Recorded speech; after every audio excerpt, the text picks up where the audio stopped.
কারেন্টের বিল না দিলে কারেন্ট অফিস ছাড়বে নাও দেবে। আর যদি এখন এই ইলেকট্রিক বিল কে দেবে সেই নিয়ে আটকে আছে, ওই জন্য লাইনও কাটা। বিদ্যুতের বিল দেবে কে? বন্ধ কলে আর পড়ে না জল। বিদ্যুৎ বিচ্ছিন্ন করে দেওয়ায় পড়ে থাকা লক্ষাধিক টাকা ব্যয়ের উন্নত মানের তৈরি পানীয় জলের কল আজ ঢেকেছে আগাছায়। ঝুলছে রাজনৈতিক থেকে বিজ্ঞাপনী ব্যানার। এমনই ছবি দেগঙ্গার কলচুর গ্রাম পঞ্চায়েতের গাইনপাড়া তের রাস্তার মোড় এলাকায়।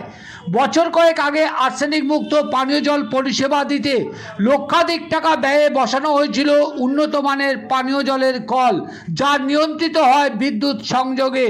স্থানীয় মানুষের অভিযোগ, 1 বছর আগে সেই পানীয় জল পরিষেবা হঠাৎ থমকে যায় বিদ্যুৎ বিচ্ছিন্ন করে দেওয়ায়। চরম দুর্ভোগে স্থানীয় মানুষের পাশাপাশি পথ চলতি মানুষজনের। সামনে লোকসভা ভোট, মানুষের আবেদন পুনরায় বিদ্যুৎ সংযোগ করে পানীয় জল পরিষেবা সচল করা হোক। কি জানাচ্ছেন স্থানীয় গ্রামবাসী? কতদিন মানে বন্ধ হয়ে আছে? কতদিন বন্ধ হয়ে আছে? প্রায় বছরখানিক। কেন এই অবস্থা? কারেন্টের বিল না দিলে কারেন্ট অফিস ছাড়বে নাও দেবে। মানুষ এখানে উপকার পেত, উপকার প্রচুর লোকের হতো, মানে কতটা কাজে লাগতো? প্রচুর লোকের কাজে লাগে। কেন? সমস্ত লোকের, রাস্তার গাড়ি ঘোড়ার লোকেদের। কেন কেন মানে এই জলটার কি আছে? জলটা ভালো জল, খুব ভালো জল। আপনারা কি চাইছেন? আমরা চাইছি কলটা চালু থাকলে খুব ভালো হয়। আপনার নাম কি? আমার নাম নীলমণি মাইতি। কলটা যখন বসানো হয় তখন এখানকার এই পাড়া প্রতিবেশী সমস্ত মানুষদের খুব উপকার হচ্ছিল, আর্সেনিক মুক্ত জল পাচ্ছিল।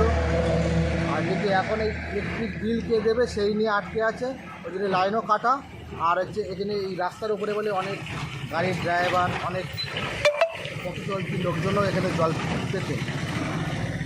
এখন সেটা পুরো বন্ধ হয়ে পুরো খুবই অসুবিধার মুখে। এখানে অনেক দুটো স্কুল আছে সামনে, হাই স্কুল, বেসিক স্কুল। আপনারা তো একটা মানুষ জনমুখী প্রকল্প করে মানুষের স্বার্থে। সামনে ভোট আসছে, আবার ভোট চাইতে আসবে, কি বলবেন? দেখেন, ভোটের জন্য কাজ করা নাই, এই কাজটা যদি হয় তো এটা তো খুবই ভালো। তো এই কাজটা যদি এই যে সমস্যাটা তৈরি হয়েছে সেটা যদি সলভ করে দেয় তাহলে তো আবার যদি পুনরায় সংস্কার করে কিংবা কোনো মানে পার্মানেন্ট সলিউশন যদি কিছু করে সেটা বেশি ভালো হয়। আবার চালু হলো, আবার কিছুদিন পর ইলেকট্রিক বিলের সমস্যা হলো, বন্ধ হয়ে গেল। আমি